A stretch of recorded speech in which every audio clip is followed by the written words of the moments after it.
નમસ્તે વિદ્યાર્થી મિત્રો, ડિજિટલ વિદ્યાલય યુટ્યુબ ચેનલમાં તમારું સ્વાગત છે. વિદ્યાર્થી મિત્રો, આજના વિડીયોમાં આપણે વાત કરવાના છે ધોરણ 7 વિશે તમારું વિજ્ઞાન જે છે પાઠ નંબર 2 છે પ્રાણીઓમાં પોષણ. આ પાઠ છે એનું સંપૂર્ણ સ્વાધ્યાયનું સોલ્યુશન છે આપણે જોવાના છીએ.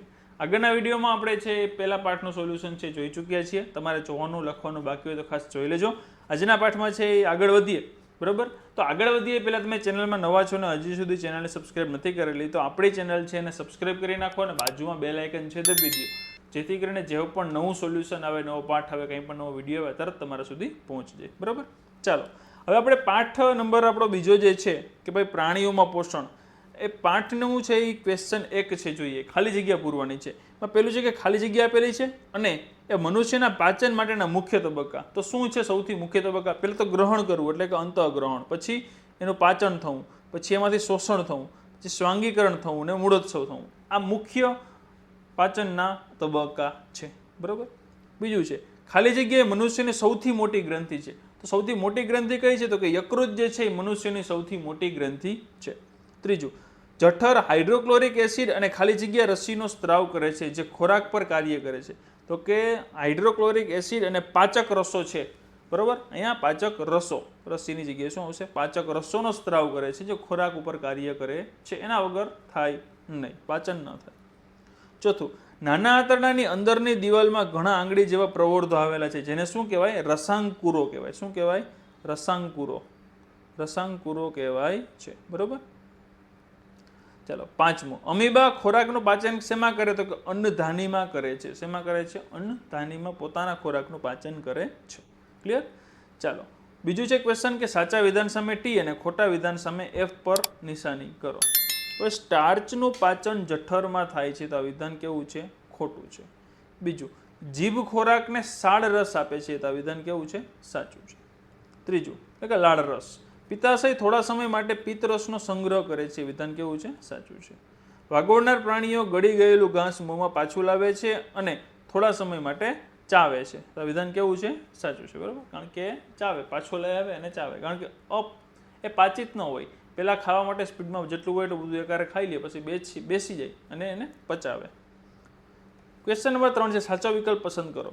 લિપિડનું સંપૂર્ણ પાચન ખાલી જગ્યામાં થાય છે. શેમાં થાય? તો કે નાના આંતરડામાં. લિક્વિડ જે હોય એનું શુંમાં થાય? નાના આંતરડામાં. અપાચિત ખોરાકમાંથી પાણીનું શોષણ મુખ્યત્વે ખાલી જગ્યામાં થાય. અપાચિત જે ખોરાક હોય એમાંથી પાણીનું શોષણ છે એ મોટા આંતરડામાંથી થાય છે, ત્યાંથી મળતક થાય છે એટલા માટે, બરાબર? ચાલો ત્યારબાદ છે ક્વેશ્ચન નંબર 4, કોલમ 1માં આપેલી વિગતને કોલમ 2ના જોડકા જોડો. 1માં છે ખોરાકના ઘટકો છે ને કોલમ 2માં છે પાચનની પેદાશો છે. કે કાર્બોદિત હોય તો એમાંથી શું હોય? પેદાશ, બરાબર? હવે કાર્બોદિત છે એમાંથી શું હોય? તો કે શર્કરા હોય, પેદાશ. પછી પ્રોટીન છે, બરાબર? પ્રોટીન તો એમાં એમિનો એસિડ એ પેદાશ મળે, અને ચરબી છે તેમાંથી શું મળે? ફેટી એસિડ અને ગ્લિસરીલ, બરાબર? ચાલો ત્યારબાદ છે ક્વેશ્ચન નંબર 5 કે રસાંકુરો એટલે શું? તેનું સ્થાન અને કાર્ય જણાવો. તો કે નાના આંતરડાની અંદરની બાજુઓ હજારોની સંખ્યાઓમાં આંગળીઓ જેવા નાના રેસા જેવા પ્રવર્ધો આવેલા છે જેને શું કહેવાય? રસાંકુરો. હમણાં જ આપણે આગળ જોયું. હવે એનું સ્થાન ક્યાં હોય? તો કે નાના આંતરડાની અંદરની દિવાલમાં રસાંકુરો જોવા મળે છે. અને એનું કાર્ય શું હોય? તો કે રસાંકુરો છે એ પાચન થયેલા ખોરાકની શોષણ કરવાની સપાટીમાં વધારો કરે છે જેથી નાના આંતરડામાં ખોરાકનું શોષણ સરળતાથી થાય છે.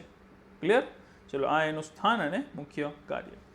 ત્યાર પછી ક્વેશ્ચન નંબર 6, પિત્ત ક્યાં ઉત્પન્ન થાય છે? ખોરાકના કયા ઘટકનું પાચન કરવા માટે જવાબદાર છે? તો કે પિત્ત જે છે એ આપણે ખ્યાલ છે કે યકૃતમાં ઉત્પન્ન થાય. ક્યાં થાય? યકૃતમાં. અને તે નાના આંતરડામાં થતા ચરબીના પાચનમાં શું કરે છે? ચરબીનું પાચન કરવામાં મદદ કરે છે. શું? કોણ? તો કે પિત્ત જે છે એ, બરાબર? ત્યારબાદ 7મો ક્વેશ્ચન છે કે વાગોળનાર પ્રાણીઓ કયા કાર્બોદિત ઘટકનું પાચન કરવા માટે સક્ષમ છે અને મનુષ્ય કરી શકતા નથી, અને શા માટે? તો કે એક તો પહેલાં સેલ્યુલોઝ. શેમાં હોય? તો કે ઘાસમાં. તો કે ઘાસમાં સેલ્યુલોઝ નામનો કાર્બોદિત પદાર્થ આપેલો હોય કે જેને વાગોળનાર પ્રાણીઓ સરળતાથી પચાવી શકે છે, જ્યારે મનુષ્ય પાચન કરી શકતા નથી. એનું કારણ શું છે? તો કે વાગોળનાર પ્રાણીઓ છે એમાં નાના આંતરડા અને મોટા આંતરડા વચ્ચેની કોથળી જેવી રચના હોય છે, આપણે નથી હોતી જે મનુષ્યમાં. એમાં શું થાય? તો કે જે સેલ્યુલોઝ છે એનું પાચન કરી શકે તેવા બેક્ટેરિયા આવેલા હોય છે જે મનુષ્યમાં આવેલા હોતા નથી. તેથી વાગોળનાર પ્રાણીઓ છે એ ઘાસમાં રહેલ સેલ્યુલોઝ પચાવી શકે છે, આપણે પચાવી શકીએ નહીં.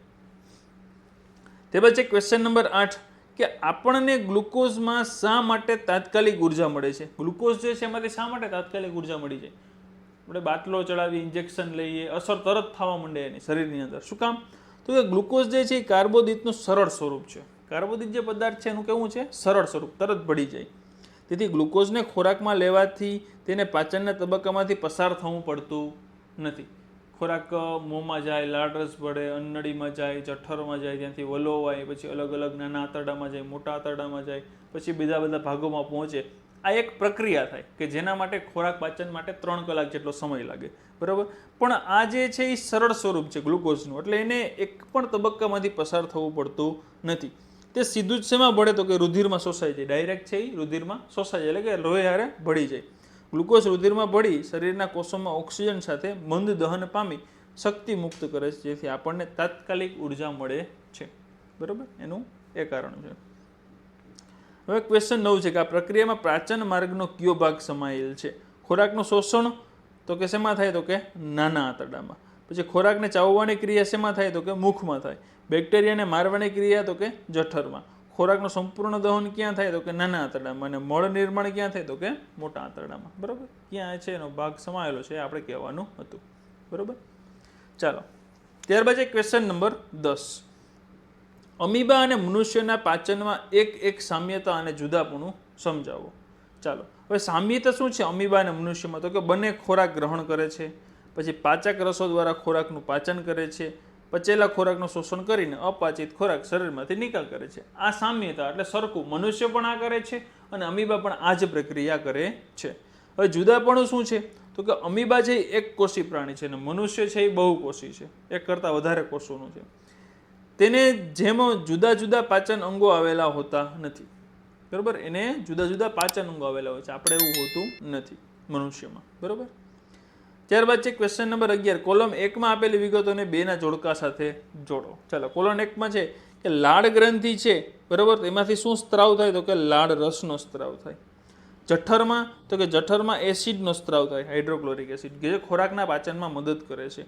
જ્યારે પણ હાઇડ્રોક્લોરિક એસિડનું પ્રમાણ વધી જાય, બરાબર, ક્યારેક ઓછો ખોરાક ખાઈએ, બરાબર, એટલે એસિડનું પ્રમાણ વધી જાય એટલે એસિડિટી થાય છે, બરાબર. એટલે એના માટે આપણે બેઝ નાખીએ છીએ, પ્રક્રિયાને તટસ્થ કરીએ છીએ. એસિડનું પ્રમાણ વધે એટલે બળતરા શરીરમાં છે અંદર છે ઉપડે છે. ચાલો, યકૃતમાંથી શેનો સ્ત્રાવ થાય? તો કે પિત્તરસનો. હમણાં જ આગળ જોયું આપણે. મળાશય છે એ શું છે? તો કે મળાશય જે છે એ મળનો ત્યાગ કરે છે, બરાબર. નાનું આંતરડું શું કરે છે? તો કે નાનું આંતરડું જે છે એ પાચન છે એમાં પૂર્ણ થાય છે નાના આંતરડામાં. અને મોટા આંતરડામાં શું થાય છે? તો કે મોટા આંતરડામાંથી અપાચિત ખોરાક છે એનો સંગ્રહ થાય છે, બરાબર. ક્લિયર? ચાલો, આ રીતનું જોડકું છે હતું. ત્યારબાદ છે ક્વેશ્ચન નંબર 12 કે શું આપણે માત્ર કાચા પાંદડાવાળા શાકભાજી અથવા તો ઘાસ પર અસ્તિત્વ ટકાવી રાખી શકીએ? ચર્ચા કરો.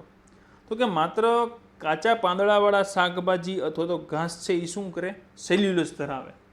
હમણાં જ આગળ આપણે જોયું કે ભાઈ પ્રાણીઓ છે મનુષ્યમાં શું તફાવત હોય એમ, બરાબર. શું આવેલું હોય? સેલ્યુલોઝ પચાવવાની ક્ષમતા હોય, માણસમાં ન હોય. એ ખાદ્ય પદાર્થો છે. હવે સેલ્યુલોઝ છે એનું મનુષ્ય પાચન કરી શકતો નથી. આ પદાર્થો રાંધીને ખાવામાં આવે તો પણ વિટામિન, ખનિજ ક્ષારો અને સેલ્યુલોઝ થોડા પ્રમાણમાં તો મળે જ.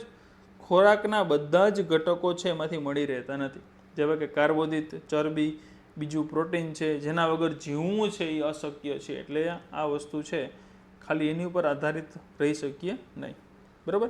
ત્યારબાદ તમારો છેલ્લો ક્વેશ્ચન છે કે પાચન તંત્ર દર્શાવતી આકૃતિમાં નામ નિર્દેશ કરો. આકૃતિ છે એમાં આ બાજુનું છે જઠર છે, ત્યારબાદ આ જે લાલ કલરનું છે યકૃત છે, પછી આ જે નાનું આંતરડું છે પિંક કલર જેવું દેખાઈએ, વ્હાઇટ કલરનું છે મોટું આંતરડું છે અહીંયા તમને દેખાઈએ, પછી અહીંયા મળાશય છે અને આ મળદ્વાર છે, બરાબર. અને અન્નળી અને મુખ, આખું પાચન તંત્ર છે એમાં આવી જાય, બરાબર.